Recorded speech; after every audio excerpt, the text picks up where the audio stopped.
What's going on? It's the Big Rig Bull, Texas truck accident lawyer Reshard Alexander, here again on a beautiful, man, I don't even know what day it is. I think it's Wednesday. Yeah, it is Wednesday. But today we're going to talk about electronic control modules, or ECM.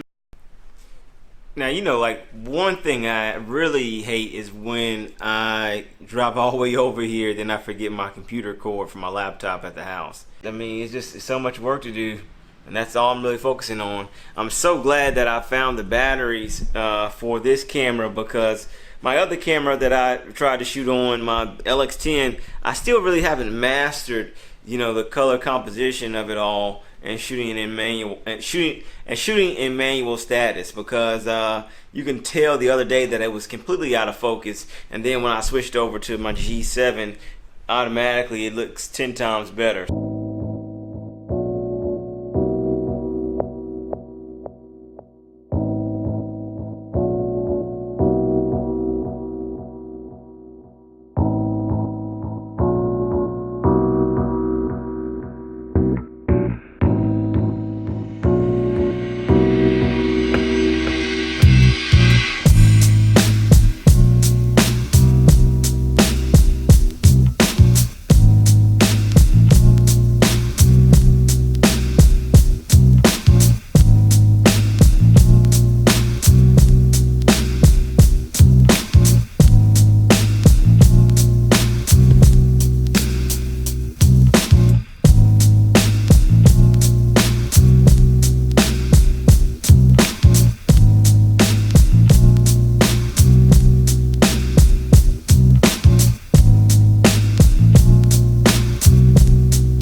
Hey, I just wanted to remind you that today the heat is like, it feels like 105 outside.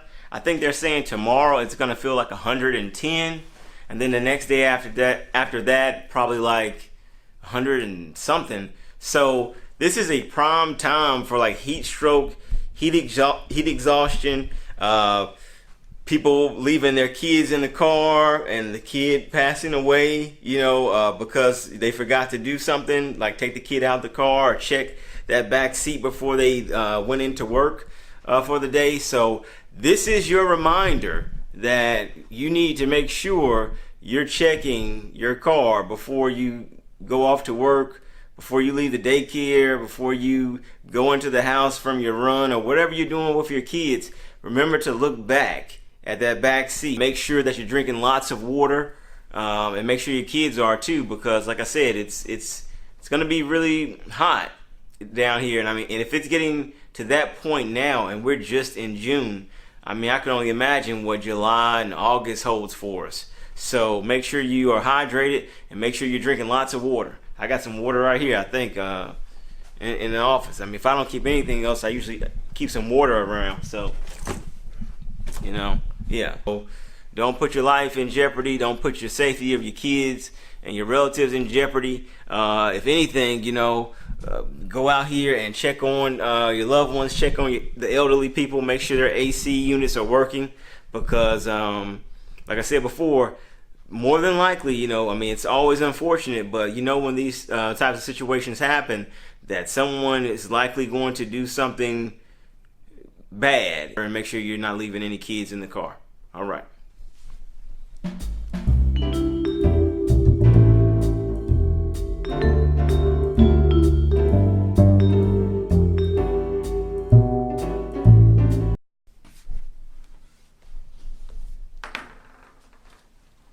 All right, guys, what's going on today? It is episode 24, I believe, and here today we're talking about electronic control modules, or ECMs, present pretty much in almost every automotive device, or every automotive piece of equipment that's rolling down the highway.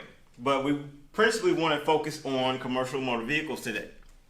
So, as I said before, electronic control modules are responsible for monitoring and controlling engine and vehicle operation parameters. What does that mean? Well, it means basically that the ECM is kind of like the heart of the engine. It's the computer, it's the black box. It stores all this data about your car, what you're doing in it, how you're operating it, how you're braking in it, if you're in a collision, when you're in a collision. It's storing all this information, and it's highly essential to accident reconstruction. So that's why we're talking about it today. Okay, so like I said before, it records speed, braking, use of clutch, and use of cruise control. That's not the only thing it can record, but those are like the core things. So data collection occurs on a daily or monthly activity period, or when the tractor trailer decelerates at a threshold that exceeds a preset threshold. Okay, what does that mean? That means basically that when a tractor trailer is going down the road and the ECM is inside the engine, right? Or it's the computer part of it. When a tractor trailer either slows down at a much more rapid pace than what would be a normal deceleration for an 18-wheeler or a commercial motor vehicle, or either collides with another vehicle, that is registered in the ECM, okay? A hard braking event is what's known as a rapid deceleration beyond the preset threshold. And when that happens, you usually will print out a DDEC report, which will tell you about the vehicle speeds and the hand braking event that took place. Okay? Now, I just talked about the hand braking event and the fact that it records at a collision, but it also can record at a last stop. So when the truck comes to like a rest or whatnot, it can record that. But once it starts back up again, and then it stops, that last stop date will be overwritten usually when the vehicle is placed back into service or when it's driving again, right? Okay, so like I said before, with the hand braking event, it's basically measuring and recording the vehicle speed, the clutch, the brake status, the throttle position. Now the thing about the hand braking event, it's the same as the last stop date. When the hand braking event, when you have a sudden stop, and then you have another one, that prior one is usually recorded over. But we'll get to that in a second with the certain models of trucks and whatnot. Now let's move on to the zero time event. The zero time event is the point at which the ECM awakens. So as I stated before, when we were talking about a rapid deceleration, the thing about that is that the ECM 0 point can be one or two things. It can be when the tractor trailer collides with another vehicle. That's when it could wake up, or it could wake up when there's a rapid deceleration hand brake event. All right, hard brake event. I'm sorry. But the most important items in an accident reconstruction for a commercial motor vehicle is going to be the vehicle speed, whether the brakes were engaged, and whether the cruise control was on. There are other problems or issues too, such as whether the driver was fatigued or under the control of a substance, or whether the cargo was not properly secured, as the event we had today where a pallet of nails were dropped on the highway here in Houston because they weren't properly secured, obviously.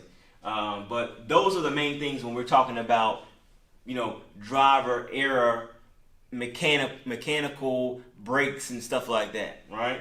So the last stop event, okay, is similar, like I said, to the zero time in that the DDEC report will also tell you when the vehicle last came to the last stop. So it's kind of the same thing. You should be able to pull the DDEC report off the same report as the zero time event. Now, the extraction of this data requires specific software for each manufacturer's engine, okay? And if you try to take this type of situation to dealer service technician, they're not going to have the proper background or forensic science investigation, what have you, to really grasp and gather that, extrapolate that data, grasp that data, and extrapolate that data for you so you can fully understand it. So if you get into a situation like this, you should give me a call or give somebody a call that actually knows what they're doing versus just trying to handle something like that yourself, because you're going to mess it up. Okay, I want to go down this real quick as far as the different types of models for trucks, because the thing is, all trucks are not created the same, and all trucks don't necessarily store all the same information. The ECMs don't all store the same information. So for Detroit Diesel, it may have, you know, the trip event data recording and everything like that, but it has 2 hard brake events. So it will store 2 hard brake events and 1 last stop event. So that 1 prior last stop event will always be overwritten. And then it has the engine usage history, which is important as well. Now the Mercedes-Benz has the same thing as far as the trip event data recording and all that, but it has 2 hard brakes, 1 last stop, and engine usage history as well. Now when you come to Cummins doesn't have the engine usage history or the last stop. It doesn't record that. It only records 3 hard brake events. Now with Caterpillar, it only records 1 hard brake event. It doesn't record a 1 last stop or the engine usage history or anything like that.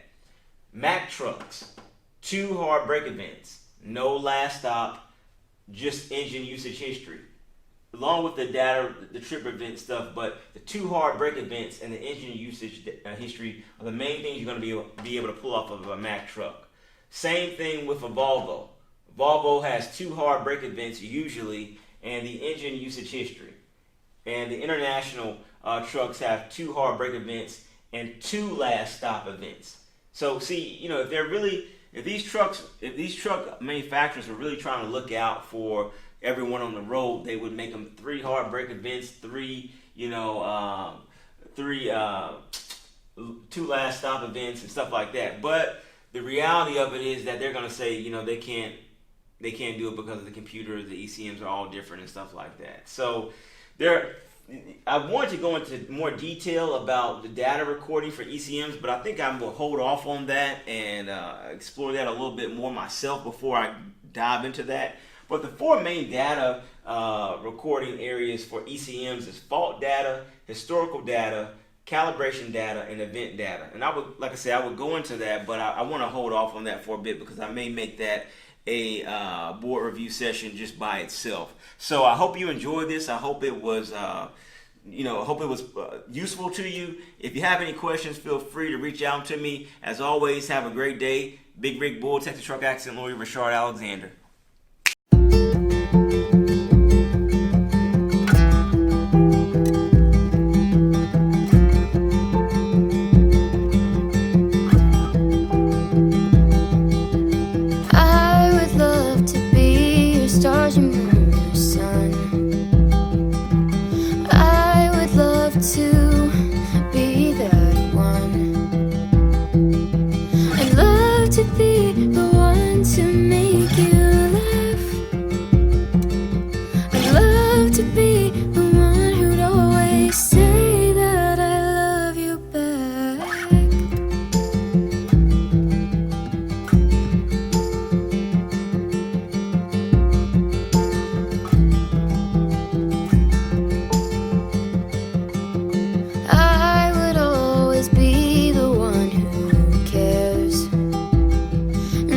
Try my very best to always be there.